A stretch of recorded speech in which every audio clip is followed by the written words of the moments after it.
Anto Augustine, രാജ്യവ്യാപകമായി സമരം പടരുകയാണോ? ഇന്ത്യയിലെ പ്രതിപക്ഷം ജനപക്ഷമായിരിക്കുന്നു എന്നുള്ളതാണ് എൻ്റെ ഏറ്റവും പ്രധാനപ്പെട്ട കാര്യം. ലോകത്തെ സംബന്ധിച്ചിടത്തോളം എന്താണ്, ഇന്ത്യയിലേക്ക് ഉറ്റുനോക്കുകയാണ്. ഇന്ത്യയിൽ എന്തോ വലിയ സംഭവം നടക്കുന്നു എന്നുള്ള രീതിയിലാണ് ലോകം ഇന്ത്യയെ ഉറ്റുനോക്കുന്നത് എന്നുള്ളതാണ്. ഈ കഴിഞ്ഞ 12 വർഷമായി നമ്മളിങ്ങനെ ഒരു സമരം കണ്ടിട്ടില്ല എന്നുള്ളതാണ്. അതിൻ്റെ ഏറ്റവും പ്രധാനപ്പെട്ട കാര്യം നിങ്ങൾ നേരത്തെ പറഞ്ഞതുപോലെയാണ്. നമ്മുടെ മുൻ പ്രസിഡൻറ്റിനോട്, അബ്ദുൽ കലാമിനോട് ഒരു കുട്ടി ചോദിക്കുന്നുണ്ട്, what is the strength of India എന്ന് ചോദിക്കുന്ന സമയത്ത് അദ്ദേഹം പറയുന്നത് 600 മില്യൺ യുവാക്കളാണ് ഇന്ത്യയുടെ സ്ട്രെങ്ത്ത് എന്ന് പറയുന്നത്. എന്ന് പറഞ്ഞാൽ 60 കോടി യുവാക്കളാണ് ഇന്ത്യയുടെ സ്ട്രെങ്ത്ത് എന്നാണ് അന്ന് കലാം പറഞ്ഞത്. അതുതന്നെയാണ് ഇപ്പോൾ നമ്മൾ കാണുന്നത്. ആർക്കാണ് കൊണ്ടിരിക്കുന്നത്, ആർക്കാണ് പൊള്ളിയിരിക്കുന്നത്? ഇന്ത്യയിലെ വിദ്യാർത്ഥികൾക്കാണ്. എന്താണ് കാരണം? ഒരു ഡോക്ടറായ ഒരു വിദ്യാർത്ഥി വരുന്ന സമയത്ത് എത്ര കഠിനമായ പരീക്ഷണത്തിൽ കൂടെയാണ് അവർ വരുന്നതെന്നറിയോ? എത്ര കഠിനമായി അവർ പഠിച്ചാൽ മാത്രമാണത് അവർക്ക് വിജയിച്ച് കയറാൻ കഴിയുക എന്നുള്ളത് അറിയാലോ. അപ്പോൾ അത് മനസ്സിലാക്കേണ്ടത്, ലക്ഷക്കണക്കിന് കുട്ടികളോട് മത്സരിച്ചിട്ട് വേണം ഒരു നീറ്റ് പരീക്ഷയിൽ ജയിക്കാൻ വേണ്ടി. ഒരാളോടോ രണ്ടാളോടോ മത്സരിച്ച് ജയിച്ചാൽ പോരാ, ലക്ഷക്കണക്കിന് കുട്ടികൾ മത്സരിച്ച് ജയിക്കുക. അപ്പോൾ അതിന് വേണ്ടിയിട്ട് എത്രയോ നാളത്തെ പ്രയത്നമാണ്. 8ാം ക്ലാസ് കഴിയുമ്പോഴത്തേക്ക് തന്നെ അവരോട് ചോദിക്കുകയാണ്, നിങ്ങൾക്ക് എന്താവാനാണ് ആഗ്രഹം? എനിക്ക് എഞ്ചിനീയർ ആകാനാണ് ആഗ്രഹം, എനിക്ക് ഡോക്ടറാകാനാണ് ആഗ്രഹം എന്ന് പറഞ്ഞ് 8ാം ക്ലാസ് തുടങ്ങി പ്രിപ്പയർ ചെയ്യുകയാണ്. ആ 8ാം ക്ലാസ് തുടങ്ങിയിട്ട് അവരെ നോട്ടമിട്ടിരിക്കുന്ന വലിയൊരു വിഭാഗം വേറെയുണ്ട്. അത് നേരത്തെ പറഞ്ഞതുപോലെ ഈ പറയുന്ന കോച്ചിങ് സെൻറ്ററുകളാണ്. അവർ നോട്ടമിട്ടിരിക്കുന്നു. 8ാം ക്ലാസ്സിൽ പഠിക്കുന്ന എത്ര പിള്ളേരാണ്? 9ാം ക്ലാസ്സിൽ പഠിക്കുന്നപ്പോഴത്താണ്.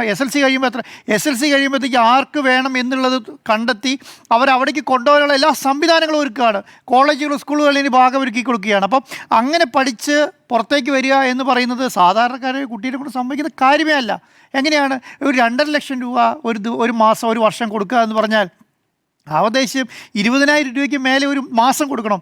20,000 രൂപയ്ക്ക് മാസം കൊടുത്ത് അവർ പഠിച്ച് ലക്ഷക്കണക്കിന് കുട്ടികളോട് മത്സരിച്ച് ജയിച്ച് റിസൾട്ട് കയ്യിൽ കിട്ടി, എനിക്കിതാ ഞാൻ MBBS പോകാൻ തീരുമാനിക്കുന്നു, ഞാൻ BDS പോകാൻ തീരുമാനിക്കുന്നു, അല്ലെങ്കിൽ ഞാൻ BMS പോകാൻ തീരുമാനിക്കുന്നു എന്ന് വിചാരിച്ചിരുന്ന കുട്ടികളോടാണ് പറയുന്നത്. അത് വന്നിരുന്നത് നല്ല ഉത്തരപേപ്പറല്ല, അത് ചോദ്യപേപ്പർ ഞങ്ങൾ തന്നെ തെറ്റിപ്പോയി, അത് ചോർന്നു പോയിരിക്കുന്നു, ആ ചോർന്ന ചോദ്യപേപ്പർ ഞങ്ങൾ മാറ്റി നാളെ വേറെ എക്സാം എഴുതാൻ പോവുകയാണ് എന്ന് പറയുമ്പോൾ അവർക്കുണ്ടാകുന്ന മാനസികാവസ്ഥയെക്കുറിച്ചിട്ട് ആർക്കെങ്കിലും ബോധ്യമുണ്ടോ? BJPക്ക് വല്ല ബോധമുണ്ടോ അതിനെക്കുറിച്ചിട്ട്?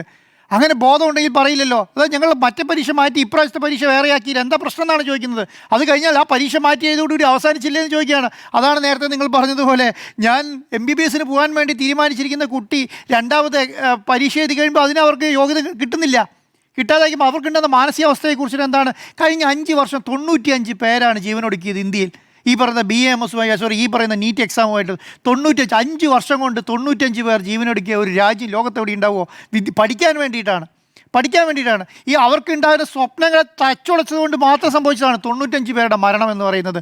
അതെങ്ങനെയാണ് ഒരു സംവിധാനത്തിൽ കാണാതെ പറ്റാതിരിക്കുക, ഒരു രാഷ്ട്രീയ നേതൃത്വത്തിൽ കാണാൻ പറ്റാതിരിക്കുക എന്നുള്ളതാണ്. ഇപ്പോൾ തന്നെ ഞാൻ പറയുന്നത്, ഇന്ത്യയിൽ പ്രതിപക്ഷം അല്ല കേട്ടോ സമരം നടത്തുന്നത്, ഇന്ത്യയിലെ ജനങ്ങളാണ്, വിദ്യാർത്ഥികളാണ്, അമ്മമാരും അച്ഛന്മാരും വിദ്യാർത്ഥികളും വന്ന് പോലീസുകളുടെ അടി നിന്ന് വാങ്ങുകയാണ്. എന്തിനാണ് ഇവർ അടി വാങ്ങുന്നത്? ഇവരെന്തെങ്കിലും കുറ്റം ചെയ്തിട്ടുണ്ടോ? ഈ അടി കൊള്ളുന്ന ആരെങ്കിലും എന്തെങ്കിലും കുറ്റം ചെയ്ത ആൾക്കാരാണോ? എന്തുകൊണ്ടാണ് പെട്ടെന്നറിയോ കേന്ദ്ര സർക്കാർ പെട്ടെന്നറിയോ ഒരു 50 വയസ്സിലുള്ള ആൾക്കാർക്ക് മേലെയുള്ളവർ സമരം ചെയ്യുന്നതിൽ അവർ ED പിടിപ്പിച്ചാനെ, ഇൻഡിവിജ്വലി നോക്കിയാനെ. ഇത് പറയുന്നത് 20 വയസ്സോ 25 വയസ്സോ കുട്ടികളെ എന്ത് ED പിടിപ്പിക്കാനാ? 16 വയസ്സുള്ളവരെ ഇങ്ങോട്ട് ആക്സിഡൻറ്റ് പിടിക്കാൻ പറ്റുമോ? അടിക്കുക എന്നുള്ള വേറെ ഓപ്ഷൻ ഇല്ല കേന്ദ്ര സർക്കാരിൻ്റെ കയ്യിൽ, വേറെ ഒരു ഓപ്ഷനും ഇല്ല. അതുകൊണ്ട് എന്താണ്, ലാത്തി എന്ന് പറയുന്ന സാധനത്തിന് പകരം പത്തൽ കൊണ്ടത് അടിക്കുകയാണ്. ലാത്തി വെച്ചടിച്ചാൽ പറ്റില്ല എന്നുള്ളതുകൊണ്ട് അത് മനസ്സിലാക്കാൻ ഇന്ത്യയിലെ ജനങ്ങൾക്ക് നല്ല ബോധ്യമുണ്ട് കേട്ടോ. എല്ലാ കാലത്തും കേന്ദ്ര സർക്കാർ അധികാരത്തിൽ നിന്ന് താഴെ ഇറക്കിയത് സൗത്ത് ഇന്ത്യ അല്ല, നോർത്ത് ഇന്ത്യയാണ്. എല്ലാ കാലത്തും UPയും MP മധ്യപ്രദേശും ഉത്തർപ്രദേശൊക്കെയാണ്. കാരണം അവിടുത്തെയുള്ള ആൾക്കാരാണ് നേരെ അങ്ങോട്ട് വരിക. പഞ്ചാബിൽ നിന്നൊക്കെയാണ് നേരെ ആൾക്കാർ വരിക. പഞ്ചാബിലത്തെ ആൾക്കാർക്ക് ഡൽഹിക്ക് വരാൻ തീരുമാനിച്ചാൽ ഒരു രക്ഷയുണ്ടാവത്തില്ല. കാരണം അവരുടെ കയ്യിൽ കിട്ടുന്നിടത്ത് ഡൽഹിക്ക് വരും. അത് മനസ്സിലാക്കുന്ന ആളാരാണ്? മനസ്സിലാക്കുന്ന കേന്ദ്ര സർക്കാരാണ്. കേന്ദ്ര സർക്കാർ നല്ല ധാരണയുണ്ട്. അതുകൊണ്ടാണല്ലോ ഇന്നലെ ഇല്ലാത്ത ചർച്ച ആദ്യം അവഗണിക്കാമെന്ന് വിചാരിച്ചിരിക്കുന്നു. അവഗണിച്ചാൽ ഇത് അവസാനിക്കും എന്ന് വിചാരിച്ചു. അവഗണിക്കുകയും അത് അവസാനിച്ചു എന്ന് ഇവർ വിചാരിക്കുകയും ചെയ്തു.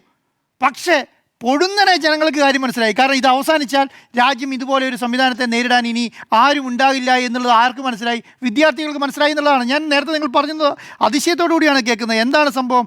അവിടെ കിടക്കുന്ന ആൾക്കാർ പട്ടിണി കിടക്കാൻ പാടില്ല, ഭക്ഷണമില്ലാതെ തിരിച്ചു പോകരുത് എന്ന് വിചാരിച്ചിട്ട് വെറുതെ ഓൺലൈനിൽ കയറി പൈസ കൊടുത്ത് ഓർഡർ ചെയ്തിട്ട് ആർക്കെങ്കിലും കൊണ്ട് കൊടുക്കാൻ പറയുകയാണ്. അവിടെ ഭക്ഷണം കഴിക്കാൻ പറ്റാത്ത ആർക്കെങ്കിലും കൊടുക്കാൻ പറഞ്ഞിട്ട് ആയിരക്കണക്കിന് ഓർഡറുകൾ വരികയാണ്. ഫുഡില്ല, ഇനി ആരും ഫുഡ് ഓർഡർ ചെയ്യുന്ന ഒരു സമരം നടത്തുന്ന സംവിധാനം പറയുക എന്നുള്ളത്. എവിടെയാണ്? ഡൽഹിയിൽ. ഏത് ഡൽഹിയിൽ? BJP ഭരിക്കുന്ന ഡൽഹിയിൽ. എങ്ങനെ അത് എല്ലാ കവചങ്ങളും ഒരുക്കി അത് പ്രൊട്ടക്റ്റ് ചെയ്ത് 12 വർഷം നിന്ന ഡൽഹിയിലാണ് ഞാൻ പറയുന്നത്. ഒരു സമരം നമ്മൾ കണ്ടില്ലല്ലോ, ഒരു സമരം നമ്മൾ കണ്ടോ? അപ്പോൾ ആ സ്ഥലത്തേക്ക് ഇത്രയും വലിയൊരു സംവിധാനം വരിക എന്ന് പറഞ്ഞിട്ടുണ്ടെങ്കിൽ ഞാൻ വിചാരിക്കുന്നത് പല സ്ഥലങ്ങളിലും പല സംസ്ഥാനങ്ങളിലും വിദ്യാർത്ഥികൾ ഓൾറെഡി ഡൽഹിക്ക് പുറപ്പെട്ട് കഴിഞ്ഞു കേട്ടോ. പല സ്ഥലങ്ങളിലും ആരാ എന്താണെന്നൊന്നുമില്ല. കാരണം ഇതിൽ വികാരം കണ്ട്, കാരണം ഇതിൻ്റെയൊക്കെ ഭാഗവാക്കായ ആൾക്കാരാണ്. എത്ര വർഷത്തെ ഭാഗവാക്കായ ആൾക്കാർ? കഴിഞ്ഞ 12 വർഷമായി. നമ്മൾ വിചാരിക്കുന്നത് ഈ വർഷത്തെ 22 ലക്ഷം കുട്ടികളെ മാത്രമാണോ? അല്ല. കാരണം എന്താണ്? ഇതിനു മുൻപ് നീറ്റിൻ്റെ ഭാഗമായിട്ട് 19% നീറ്റ് എഴുതിയ 19% ആൾക്കാർ അവരെ സ്വപ്നം യാഥാർത്ഥ്യം ആക്കാൻ കഴിയാതെ പുറത്ത് നിന്ന് നിൽക്കുകയാണ്. എത്ര ആൾക്കാരെയാണ് ബാധിച്ചിട്ടുണ്ടാവുക? 1-2 ആൾക്കാരെയാണോ? ഇവരാണ്. കാരണം ഇവർ മൈൻഡ് സെറ്റ് വെച്ച് പഠിച്ചു വന്ന സംവിധാനത്തിൽ അവർക്ക് എത്തിപ്പെടാൻ കഴിയാത്തതോടുകൂടി അവർക്ക് വിദ്യാഭ്യാസം ഇല്ലാതായി, അവർക്ക് അവരുടെ ജോലി ഇല്ലാതായി, അവർക്ക് ജോലി നേടാനുള്ള സംവിധാനം അവർക്ക് കിട്ടാതായി. അപ്പോൾ ഇതാണ് ഈ അഭ്യസ്തരവിദ്യരായും ജോലിരഹിതരായും യുവാക്കൾ ഇന്ത്യയിൽ വരിക എന്നുള്ളതാണ്. ഇപ്പം നേരത്തെ അരുൺ സാർ പറഞ്ഞല്ലോ 65% ഈ 35 വയസ്സിൽ താഴെയുള്ള ആൾക്കാരാണ് എന്ന് പറയുമല്ലോ. 65% എന്ന് പറഞ്ഞാൽ ഏകദേശം 90 കോടി ജനങ്ങളോട് വരും. 85 കോടി ജനങ്ങളോട് വരുമല്ലോ. 65% എന്ന് പറഞ്ഞാൽ 85 കോടി ജനങ്ങൾക്ക് ഇന്ത്യയിൽ ജോലിയുണ്ടോ? ഒന്ന് നോക്കിയേ. അതിനെന്തെങ്കിലും സംവിധാനം ഒരുക്കുന്നുണ്ടോ? എന്നിട്ടാണ് പറയുന്നത് 1.5 ലക്ഷം കോടി 1.25 ലക്ഷം കോടി രൂപ ടേൺ ഓവറിലേക്ക് ഈ പറഞ്ഞ കോച്ചിങ് സെൻ്ററുകൾക്ക് പണം ഉണ്ടാക്കാൻ വേണ്ടി സംവിധാനം ഉണ്ടാക്കി കൊടുക്കുകയാണ് അല്ലേ? അപ്പോൾ 1.5 ലക്ഷം കോടി എന്ന് പറഞ്ഞാൽ എന്താണ്? ഇന്ത്യയിലെ ടോട്ടൽ ബഡ്ജറ്റിൻ്റെ വിദ്യാഭ്യാസം നീക്കിയപ്പോൾ ഇത്രയില്ലാന്ന്. അത്രയും 1.33 ഉള്ളൂ. അപ്പോൾ അത്രയും പൈസ സ്വന്തം വീട്ടിൽ നിന്ന് ഇറക്കുകയാണ്. അപ്പം നമ്മൾക്ക് കേരളത്തിലൊക്കെ ആണെങ്കിൽ കുറച്ചും കൂടെ എന്താണ് സാമ്പത്തികമായി കുറച്ചുകൂടെ മുന്നോക്കം നിൽക്കുന്ന ആൾക്കാരാണ്. UP-യിൽ നമ്മൾ വയനാട് ദുരന്തം ഉണ്ടായ സമയത്ത് UP-യിൽ ഒരു വീടിന് എത്ര പൈസയാണ് കൊടുത്തുകൊണ്ടിരുന്നത്? 75,000 അല്ലേ? ഒരു വീട് നഷ്ടപ്പെട്ടു പോയാൽ 75,000 കൊടുത്തു. 75,000. അപ്പോൾ കേന്ദ്ര വിഹിതം എന്ന് പറഞ്ഞ് നമുക്ക് തരാമെന്ന് പറഞ്ഞാൽ എത്രയായിരുന്നു? 75,000 അല്ലേ? ആ 75,000 ഇവിടെ ഇന്ത്യയിൽ എന്തിനാണ്? ഇവിടുത്തെ പശുത്തൊഴുത്ത് പണിയാൻ പറ്റത്തില്ല, ഇവിടുത്തെ കോഴിക്കോട് പണിയാൻ പറ്റത്തില്ല എന്ന് പറഞ്ഞിട്ട് നമുക്ക് എന്താണ് കേരളത്തിൽ വീട് പണിയാൻ വേണ്ടിയിട്ട് 25 ലക്ഷം 30 ലക്ഷം കൊടുക്കുന്ന സംവിധാനത്തിലേക്ക് കേരളം വളർന്നു. ഈ 75,000 കൊടുക്കുന്ന സ്ഥലത്തു നിന്നാണ് കേട്ടോ 2.5 ലക്ഷം 2.25 ലക്ഷം 3 ലക്ഷം കൊടുത്തൊരു വിദ്യാർത്ഥികൾ പഠിക്കുന്നത്. ഒരു വീടുണ്ടാക്കാൻ കേന്ദ്ര സർക്കാർ 75,000 കൊടുക്കുന്ന സ്ഥലത്ത് 3 ലക്ഷം കൊടുത്ത് വിദ്യാർത്ഥികൾ പഠിക്കുക. അപ്പോൾ ഈ ഇന്ത്യയിൽ ഒരു സാധാരണക്കാരായ കുട്ടി, ഒരു ഗവൺമെൻറ് സ്കൂളിൽ പഠിച്ച ഒരു സ്കൂളിൽ പഠിച്ചിട്ടുള്ള ഒരു കുട്ടിക്ക് ഈ കോച്ചിങ് കിട്ടിയില്ലേ, എങ്ങനെയാണ് ഈ നീറ്റ് എഴുതി എക്സാം എഴുതി മുന്നോട്ട് വരാൻ പറ്റുക? കാരണം 2 സൈഡിലും അധ്യാപകരിരുന്ന് 2-2.5 വർഷം പഠിപ്പിച്ച് ഇവരെ എക്സാമിന് വിടുന്നത് കുട്ടിക്കും ഈ പണമില്ലാതെ ഒരു ഗവൺമെൻറ് സ്കൂളിൽ പഠിച്ച ഒരു കുട്ടിക്കും തമ്മിലുള്ള കമ്പാരിസൺ എന്താണ്? ഏത് രീതി അതിനെന്തെങ്കിലും നമ്മൾ മൈനോറിറ്റിക്ക് കൊടുക്കുന്ന പോലെ എന്തെങ്കിലും സംവരണം കൊടുക്കുന്നുണ്ടോ? ഒരു സംവരണം കൊടുക്കുന്നില്ലല്ലോ. നീറ്റിന് എന്തെങ്കിലും സംവരണം നമ്മൾ കണ്ടോ? അപ്പോൾ ഇതൊക്കെ മനസ്സിലാക്കി മുന്നോട്ട് പോകാൻ കേന്ദ്ര സർക്കാരിന് കഴിയണ്ടായിരുന്നു. അപ്പോൾ ഇതിൽ ബാധിച്ച ആൾക്കാർ കോടിക്കണക്കിനാണ്. ഇന്ത്യയിൽ കോടിക്കണക്കിന് ബാധിച്ച ആൾക്കാർ ഒരു 30% ഈ നീറ്റുമായി ബന്ധപ്പെട്ട് കഴിഞ്ഞ 12 വർഷത്തിനുള്ളിൽ ബാധിച്ച ആൾക്കാരായിരിക്കും ഉണ്ടാകുക.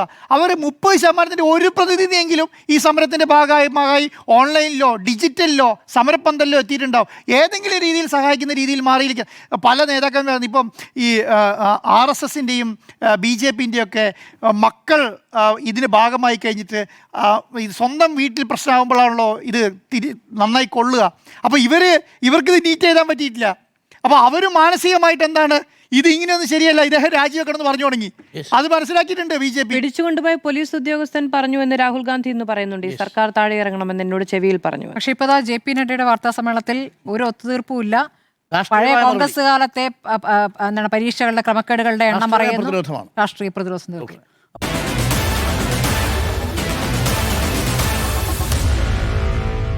Meet the editors.